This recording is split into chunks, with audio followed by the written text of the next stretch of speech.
Hey guys, my name is Cassius Small Martin and you are watching PBA Draft Room TV. Napapansin po namin na 88% ng aming viewers ay di pa nakasubscribe. Kaya kung nagustuhan niyo naman po yung video, bilang tulong lang sa aming channel, ay hinihiling lang po namin na pakipindot ang like, subscribe button at notification bell. Maraming salamat mga ka-Draft Room! Welcome back po mga ka-Draft Room. Medyo mababaw ang naging shooting guard talent sa last draft. Pero asahan natin na sa 2026 ay mga talented scorers ang papasok na pwedeng maging regular contributor sa PBA.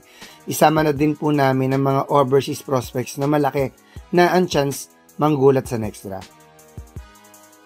Sa rank 10 ay ang 6' na si Cyril Gonzalez. Hindi masyado nabigyan ng decent playing time si Cyril sa UP dahil sa lalim ng guard rotation na to.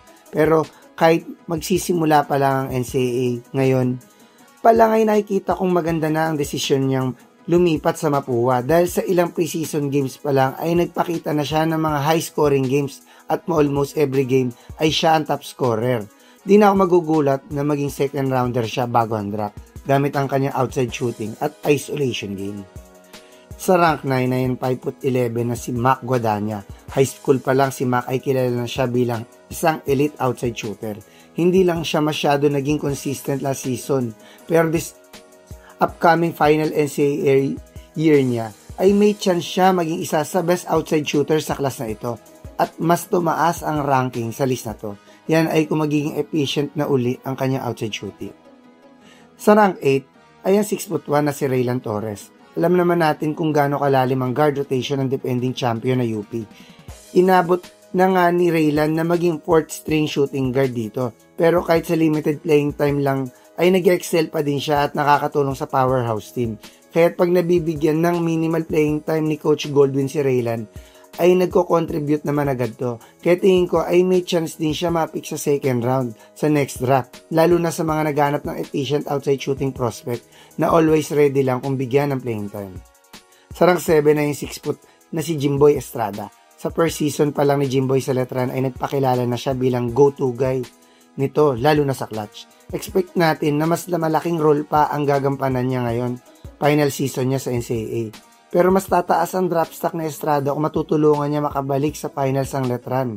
Kung siya pa din ang magiging main scorer dito, ay talagang magiging surefire second rounder na siya sa next draft. Sa rank 6 ay yung 6' na si Migs Ocson. Kilala naman si Migs bilang reliable scorer ng NU at CSB days niya. Pero ngayon na mag 3 seasons na siya sa KBL ay lalong mas naging veterano na ang laro niya at naging well-rounded. Mas naging clutch na din siya sa ilang games dun kung sasali na siya sa next draft na posible dahil sa kanyang expiring contract ay pwedeng maging siya ang best shooter sa class na to. Sa rank 5 ay ang 6'1" na si Terence Portea. Sa NU Bullpups pa lang ay kilala na si Terence bilang efficient at streaky outside shooter. Dahil dito ay sinama siya ni Coach Goldwin sa UP. Kahit sa lalim ng guard rotation nito ay naging spark plug of the bench pa din siya ng Fighting Maroons. Kahit gamit ang kanyang elite outside shooting ay natulungan niya ang UP makuha ang kampyonato sa last UAAP season. Kung matutulungan niya makapasok muli ang UP sa finals bilang siya ang main shooting guard, ang magiging surefire first rounder na siya sa next draft. Sa rank 4 ay ang 6'1" na si Cassius Small Martin. Kung sumama na sa last draft si Martin, most likely ay siya na ang best shooting guard.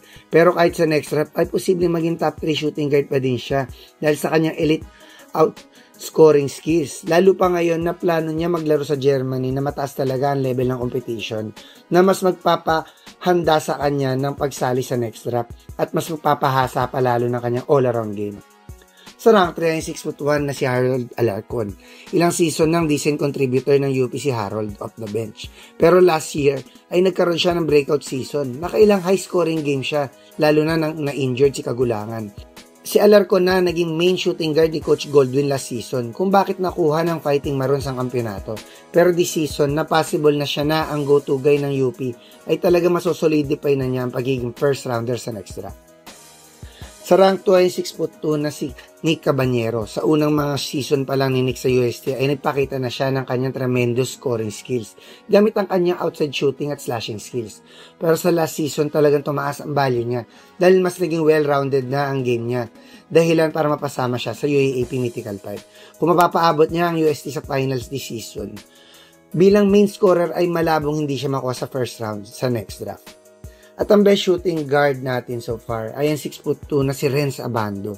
Madami din ang nag-abang kung sasali na si Renz sa last draft dahil ilang years na din kasing PBA ready siya dahil sa stint niya sa Gilas. Pero ngayon nababalik siya sa KBL para sa another season. Kung may isipan niya sumali na next year, pag-expire ng contract niya, ay talaga magiging contender siya sa top 3 kahit pa malalim ang draft next year. For sure ay siya ang magiging most athletic wing sa next draft class. May ilang prospects pa from overseas at sa mga field foreigners ang pwedeng biglang manggulat at dumagdag pa dyan sa ating list. Pero mostly sa mga nasa list na to ay malaki na ang chance na makita natin next draft. Hanggang sa susunod na lang mga ka-draft room.